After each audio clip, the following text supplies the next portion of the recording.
오늘의 말씀 로마서 1장 1절부터 7절 말씀입니다. 예수 그리스도의 종 바울은 사도로 부르심을 받아 하나님의 복음을 위하여 택정함을 입었으니 이 복음은 하나님이 선지자들을 통하여 그의 아들에 관하여 성경에 미리 약속하신 것이라.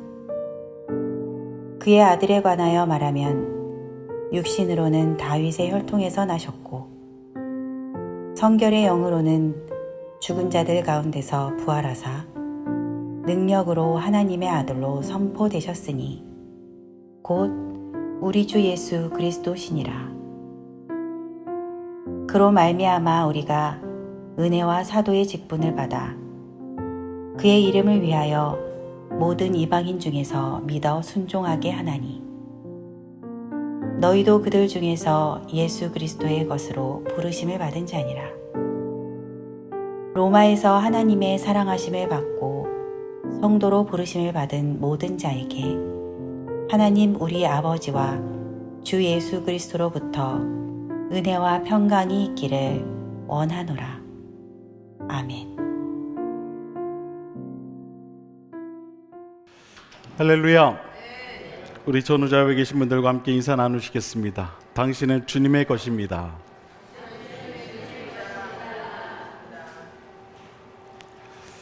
여러분 모두는 예수 그리스도의 것입니다. 이 사실을 늘 잊지 않고 살아가시게 되기를 먼저 주님의 이름으로 축원을 드립니다. 확신을 가진 사람과의 대화는 참 즐겁습니다.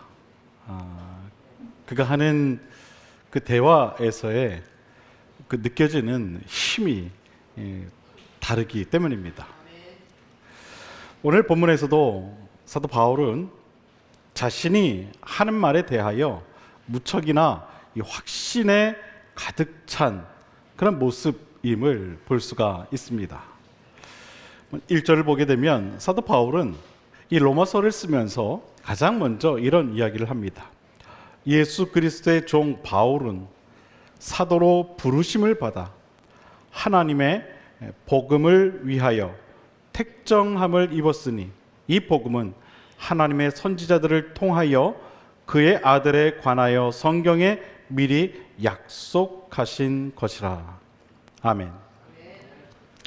사도 바울은 자신에 대해 소개하면서 자신은 예수 그리스도의 종이며 또한 사도로 부르심을 받았으며 하나님의 복음을 위하여 택정함을 입었고 자신이 전해야 할 복음은 성서에 있는 바와 같이 일찍이 하나님께서 예언자들을 통해 약속하신 것이라고 말하면서 예수 그리스도의 사도로서의 자신의 이 정체성과 또한 자신이 전해야 할 복음에 대해 분명하고도 확신 있게 소개하고 있는 것을 보게 됩니다.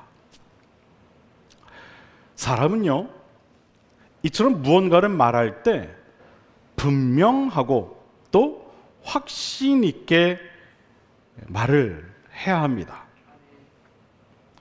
좋으면 좋다, 싫으면 싫다, 기면 기다, 아니면 아니다.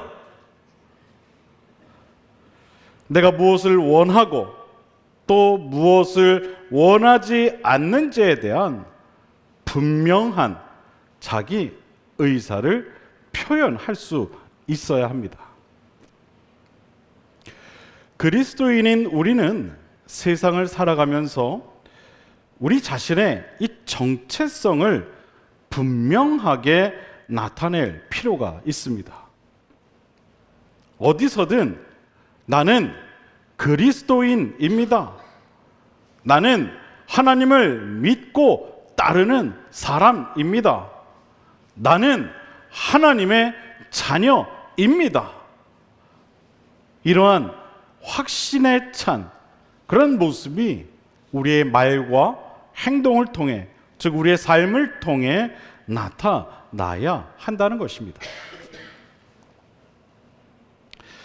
성경은 우리에게 사람이 마음으로 믿어 의에 이르고 입으로 시인하여 구원에 이른다고 말씀합니다.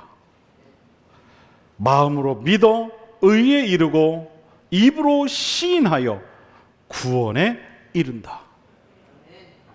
이 말은 우리가 마음으로 믿어 의에 이르기 위해서는 우리 마음에 하나님에 대한 확신이 있어야 한다는 것이겠죠.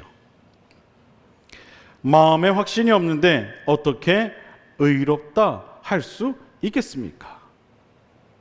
바라기는 확고한 그리스도인으로서의 정체성을 통해 의로우신 하나님이 여러분의 삶을 통해 역사하시게 되기를 주님의 이름으로 축원을 드립니다. 로마서는 사도 바울이 로마에 있는 그리스도인들에게 띄운 편지입니다. 그래서 로마서입니다. 이 편지는 주 57년경에 쓰여진 편지입니다. 당시 사도 바울은 3차 전도 여행을 하던 중이었죠. 3차 전도 여행 여정 중 중간쯤 되는 장소가 이 고린도라는 장소인데 대부분의 학자들은 이 로마서를 쓴 장소가 바로 이 고린도 지역이라 그렇게 이야기를 합니다. 로마서는 사도 바울의 서신 중에서도 가장 핵심이 되는 그런 서신입니다. 이유는 사도 바울의 모든 신앙과 또한 그의 신학이 담겨져 있기 때문입니다. 로마서는 현대 신학의 기본서이기도 합니다. 바르트라든가 몰트만과 같은 위대한 신학자들도 사도 바울의 신학의 토대 위에서 자신들의 신학을 정립해 나아갔습니다. 그만큼 이 로마서는 우리 신앙과 또한 생활에 있어서 반드시 꼭 읽어야 할 신앙의 기준과 같은 가장 기본이 되는 말씀인 것입니다.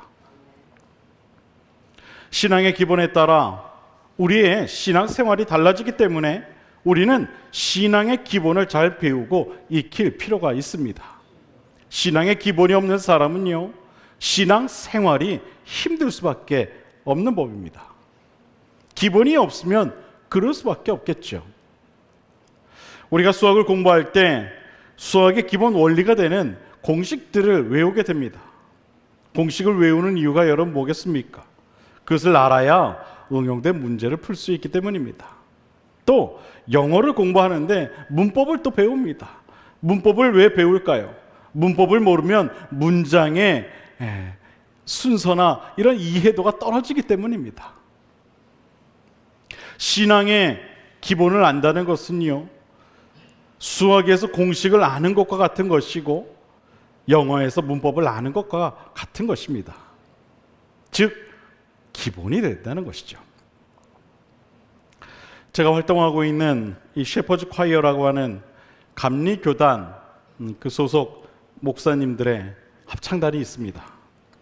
지금 지휘자가 참 훌륭한 분입니다. 저하고 대학 동문이라서 꼭 이렇게 이야기하는 건 아니고요. 정말 훌륭한 분이에요. 떠오르는 한국 합창계의 별입니다. 지금 현재 안산시립 합창단 상임 지휘자로 있는 이 박지훈 지휘자라는 분인데 지휘뿐만 아니라 작곡 활동도 매우 열심히 하는 참 보기 드문 그런 좋은 지휘자입니다. 활동을 왕성하게 하는 분이라서 그런지 매우 섬세하고 또 세심하게 목사님들의 이 합창을 이끌어주고 있습니다. 소리는 어떻게 내야 하는지, 또 가사 전달은 어떻게 해야 하는지, 악상 기호에 따라 어떻게 변화를 줘야 하는지, 한 곡을 부르더라도 한마디 한마디에 따른 곡 해석을 아주 디테일하게 잘 가르쳐 줍니다. 여기는 왜 이렇게 불러야 하는지, 또 저기는 왜 이렇게 불러야 하는지. 저는 개인적으로 참 많은 것을 배우고 있습니다. 그런데 한편으로는 안타까운 부분도 있습니다. 무엇이 안타깝냐 하면 이렇게 훌륭한 지휘자가 정말 세심하게 가르쳐 줘도 아마추어인 목사님들이 그 가르침에 맞는 소리를 내어주지 못한다는 것이죠. 어떤 목사님은 자신이 없으니까 이번 곡은 그냥 내가 립싱크 해야 될 것 같아, 이렇게 말하는 분도 계시고요. 또 어떤 목사님은요, 발성이 너무 예스러워서 계속해서 지적을 받는 분도 계시기도 합니다. 저 같으면 상처받아서 합창단에 못 나올 것 같은데 그래도 너무나도 하나님을 찬양하는 것이 좋으셔서 계속 나오고 계세요. 지휘자는 이런 소리를 원했는데 전혀 엉뚱한 소리를 내는 그런 분들도 계십니다. 아마추어인 제가 들어도 이건 지휘자가 원했던 게 아닌데 하는 생각이 드는데, 여러분, 프로인 이 지휘자가 그런 소리를 들으면 여러분 얼마나 안타깝겠습니까? 내가 원하는 소리는 이게 아닌데, 드러내놓고 표현은 못해도 아무로 속으로 끙끙 앓고 있을 것입니다. 그렇게 열심히 설명을 해주는데 소리는 그게 아니니 얼마나 답답하겠습니까? 여러분, 왜 많은 목사님들이 지휘자가 원하는 소리를 내어주지 못하는 걸까요? 그것은요, 간단합니다. 목사님들이 성악의 기본을 제대로 배우지 않았기 때문에 그런 거예요. 어떻게 소리를 내야 하는지, 좋은 소리를 내기 위해서 입은 어떻게 벌려야 하는지, 호흡은 또 어떻게 해야 하는지 기본을 제대로 배운 적이 없기 때문에 그런 것이겠죠. 배운 거라곤 교회 성가대에서 배운 게 전부니까. 그래서 한계가 있는 것입니다. 좋은 소리를 내야 하는데 어느 순간 한계에 부딪히게 되는 것이죠. 여러분, 이래서 기본이 중요한 것입니다. 기본이 중요한 거예요. 기본이 되어 있어야 무엇을 해도 자신감이 있게 되고, 여러분, 자신감이 있으면 립싱크를 하겠습니까? 우리 성도님들 가운데도 내 신앙에 대한 자신감이 없어서 립싱크의 삶을 살아가는 분들이 계시죠. 성도인 척, 교회 다니는 척, 자신감이 없어서 그런 거예요. 기본이 탄탄하면 그렇지 않겠죠. 신앙의 기본이 없으면은요, 결정적인 순간 한계에 부딪히게 되고 마는 것입니다. 그래서 시험에 빠지기도 하고 교회에 나오는 것이 때로는 부담이 되기도 하는 것이죠. 그렇다면 우리가 가져야 할 이 신앙의 기본 가운데 가장 중요한 것이 무엇일까? 가장 중요한 것. 오늘 본문은 우리에게 이 신앙의 기본 중에서도 가장 중요한 하나님의 부르심에 관해 우리에게 말씀하고 있습니다. 하나님의 부르심. 오늘 본문은 신앙의 기본서로 일컫는 로마서에서도 제일 첫 장 가운데서도 1절부터 7절까지의 말씀입니다. 그런데 이 중요한 본문을 시작하면서 사도 바울은 가장 먼저 이 하나님의 부르심에 대한 고백을 시작으로 써 내려간 것을 보게 됩니다. 예수 그리스도의 종 바울은 사도로 부르심을 받아.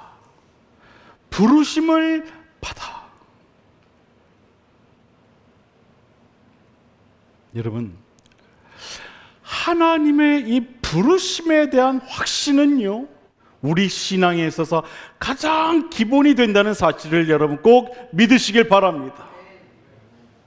이것이 우리 안에 확신되지 않으면 아무리 오랜 시간 교회를 다녀도 여러분 아무 소용이 없는 거예요. 하나님께서 나를 부르셨다라고 하는 마음의 확신이 없으면 그 신앙은 언제고 흔들릴 수밖에 없는 신앙일 수밖에 없다는 거예요. 하나님의 부르심. 하나님 부르심에 대한 확신. 우리 안에는 하나님께서 나를 하나님의 자녀로, 하나님 나라의 백성으로 부르셨다는 사실에 대한 확신이 반드시 있어야 하는 줄 여러분 꼭 믿으시길 바랍니다. 여러분은요, 지금 이 시간에 그냥 이렇게 나와서 예배드리고 있는 게 아니에요. 다 하나님의 부르심이 있었기 때문에 지금 여러분이 이 자리에 있을 수 있었던 것입니다. 여러분이 아침에 일어나서 스스로 준비하여 교회에 온 것 같지만 여러분의 발걸음을 인도하시는 분은 하나님이시란 사실을 우리는 깨달아야 할 줄로 믿습니다. 하나님께서 여러분 마음 가운데 얘야, 추석 연휴라도 교회는 가야 하지 않겠니? 그렇게 여러분 마음에 세미한 음성으로 말씀하셨기에 지금 여러분이 이 자리에 있을 수 있었다라는 것입니다. 우리가 하나님을 믿고 하나님의 자녀로 살아갈 수 있게 된 것은 모두 다 하나님의 부르심이 있었기 때문인 줄로 믿습니다. 하나님의 부르심이 있었기 때문에 우리가 부르심에 응답하여 하나님의 자녀가 될 수 있었던 것이죠. 사도 바울은 로마서 1장 인사말 부분에서 이 부르심에 관한 신앙의 기본을 강조하며 글을 시작합니다. 그리고 이어서 로마에 있는 형제 자매들에게 자신이 받은 그 하나님의 부르심에 대한 확신을 다시 한번 강조하죠. 6절과 7절을 보면 이런 사도 바울의 의도가 명확하게 드러나는 말씀이 나오죠. 너희도 그들 중에서 예수 그리스도의 것으로 부르심을 받은 자니라. 로마에서 하나님의 사랑하심을 받고 성도로 부르심을 받은 모든 자에게 하나님 우리 아버지와 주 예수 그리스도로부터 은혜와 평강이 있기를 원하노라. 아멘. 너희도 그들 중에서 예수 그리스도의 것으로. 저는 이 말씀이 그렇게 은혜가 되더라고요. 예수 그리스도의 것. 여러분은 누구 것이라고요? 할렐루야. 할렐루야. 이것은 부르심에 대한 확신이 있는 자만이 할 수 있는 고백이겠죠. 그래, 나는 예수 그리스도의 거야.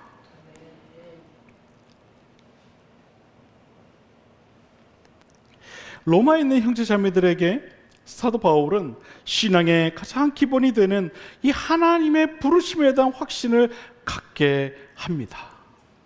너희는 그리스도의 것이다. 하나님의 부르심을 받은 자이다. 그러한 너희들에게 우리 주 예수 그리스도의 은혜와 평강이 있기를 원한다. 사도 바울이 왜 첫 장 첫 인사말 부분에서 이 하나님의 부르심에 관해 강조하는 걸까요? 그것은 하나님의 부르심이 우리 신앙의 가장 기초가 되기 때문에 그렇습니다. 우리가 어디에 속해 있는가를 분명히 아는 것만큼 중요한 것은 없죠. 여러분, 축구 선수가 야구장에 가서 야구 선수로 뛸 수 있을까요? 피아니스트가 어느 날 갑자기 바이올린을 들고 와서 바이올린을 연주할 수 있을까요? 그럴 수 없습니다. 부르심을 아는 것은 이처럼 내 자신의 정체성을 아는 것을 의미하는 겁니다. 나는 누구인가? 나를 누가 불렀는지를 아는 것, 그것은 곧 내 자신의 정체성을, 그 부르신 존재를 통해 깨닫게 되는 것이죠. 하나님이라는 절대적인 존재가 나라고 하는 연약한 존재를 불러주셨다는 사실을 깨닫는 것, 나라는 존재를 하나님이라는 존재 앞에서 깨닫게 되는 것, 이것이 바로 하나님의 부르심을 아는 것입니다. 사도 바울은 하나님의 부르심에 대한 경험을 통해 이것을 깨달았죠. 그는 예수님을 믿는 사람들을 핍박하던 사람이었습니다. 또 역시 마찬가지로 그들을 핍박하기 위해 다메섹으로 가던 길 가운데서 부활하신 주님을 그가 만나지요. 그리고 하나님의 부르심을 통해 자신이 얼마나 연약한 존재인가를 깨닫게 됩니다. 그리고 하나님의 어떤 분인가도 그제서야 깨닫게 되죠. 그 부르심의 중심에 예수 그리스도께서 계셨음을 그가 확신하게 됩니다. 여러분, 하나님의 부르심은 바로 이런 것입니다. 나를 부르신 하나님을 아는 것, 그리고 그 중심에 예수 그리스도께서 계시는 것, 이것이 바로 하나님의 부르심인 것입니다. 오늘 우리는 로마서 1장 중 로마에 있는 성도들에게 보낸 편지 중에서도 제일 첫 부분의 인사말을 통해 사도 바울의 신앙의 정체성을 확인하게 됩니다. 사도 바울은 하나님의 부르심을 받았으며 로마에 있는 형제 자매들 또한 자신과 같은 이 하나님의 부르심을 받은 존재라는 사실을 고백하면서 서로 간의 그 정체성을 확고히 하고 있는 것을 볼 수 있습니다. 사랑하는 여러분, 우리 모두도 하나님의 부르심을 받은 사람들입니다. 이 부르심은 우리가 어디에 있든지 변하지 않는 부르심인 줄로 믿습니다. 가정에 있든지 직장에 있든지 누구를 만나고 어떤 환경에 있든지 그것과 상관없는 그런 부르심인 줄로 믿습니다.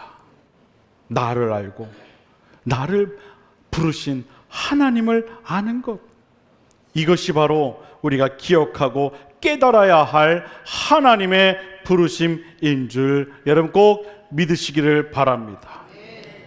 우리가 세상에서 그리스도인으로 살아가기 위해서는 먼저 이러한 나를 향한 하나님의 부르심이 있다는 사실을 우리는 깨달아야 합니다. 예배의 자리를 통해 하나님의 말씀을 듣고 묵상하는 시간을 통해 주의 하나님을 믿는 자들을 통해 나를 향한 하나님의 부르심의 음성을 우리는 들을 수 있어야 합니다. 하나님의 부르심의 음성은 세미하여서 잘 들리지 않을지 모르지만 우리가 귀 기울여 듣고자 할 때 하나님께서는 그 음성을 우리에게 들려주십니다. 바라기는 꼭 하나님의 그 부르심의 음성을 들을 수 있는 저와 여러분 모두의 신앙이 될 수 있게 되기를 주님의 이름으로 간절히 축원을 드립니다. 하나님께서 우리를 부르신 데는 이유가 있습니다. 바로 그리스도의 은혜와 평강을 주시기 위해서입니다. 본문 7절을 보면 이런 말씀이 기록되어 있습니다. 로마에서 하나님의 사랑하심을 받고 성도로 부르심을 받은 모든 자에게 하나님 우리 아버지와 주 예수 그리스도로부터 은혜와 평강이 있기를 원하노라. 할렐루야. 우리 옆에 있는 분들과 그렇게 한번 인사해 볼까요? 요즘 살기 참 힘드시죠?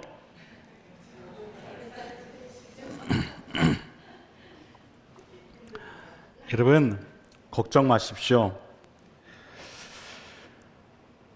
하나님의 사랑을 받고 성도로 부르심을 받은 모든 자에게는요, 우리 아버지와 주 예수 그리스도로부터 은혜와 평강이 있게 될 줄로 믿습니다. 하나님은요, 우리에게 그리스도의 은혜와 평강을 주시는 분이십니다. 그리스도의 은혜와 평강을 얻게 하기 위해 우리를 하나님의 자녀 삼아 주셨다는 것이죠. 야, 그래 힘들지? 요즘 세상 살기 너무 힘들지 않니? 걱정하지 마. 내가 너에게 은혜와 평강을 줄게. 은혜와 평강을 줄게. 사랑하는 여러분, 세상을 살아가면서 불안하지 않은 사람은 아마 없을 것입니다. 요즘은 유치원생들도 인생 상담을 한다고 하더라고요. 그만큼 사는 게 힘든 거예요.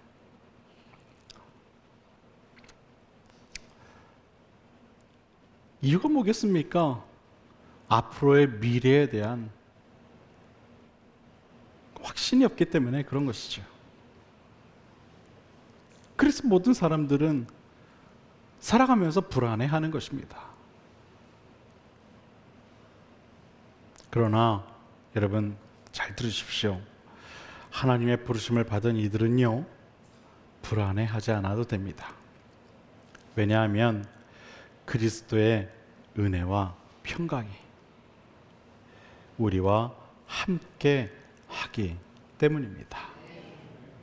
세상이 주는 것과 다른 그러한 은혜와 평강이 우리에게 있기 때문입니다. 저는 우리 비상그림교회 모든 성도들, 그리고 이 시간 함께 예배하는 저와 여러분 모두에게 이러한 그리스도의 은혜와 평강이 늘 함께 하시게 되기를 바랍니다. 그러기 위해 우리는 이 사실을 깨달아야 합니다. 나를 부르신 그 하나님의 부르심에 대한 확신을 깨달아야 합니다. 바라기는 나를 부르신 하나님의 부르심에 대한 확신을 가지고 마음으로 믿어 그리스도의 은혜와 평강을 누리며 살아가는 저와 여러분 모두가 될 수 있게 되기를 주님의 이름으로 간절히 축원을 드립니다. 사랑하는 여러분, 하나님의 부르심에 대한 확신을 가지십시오. 그 사실을 믿으십시오. 그것이 우리 신앙의 가장 기본이 되는 믿음이라는 사실을 꼭 기억하고 돌아가는 오늘 이 시간 저와 여러분 모두가 될 수 있게 되기를 다시 한번 주님의 이름으로 간절히 축원을 드립니다. 기도하겠습니다.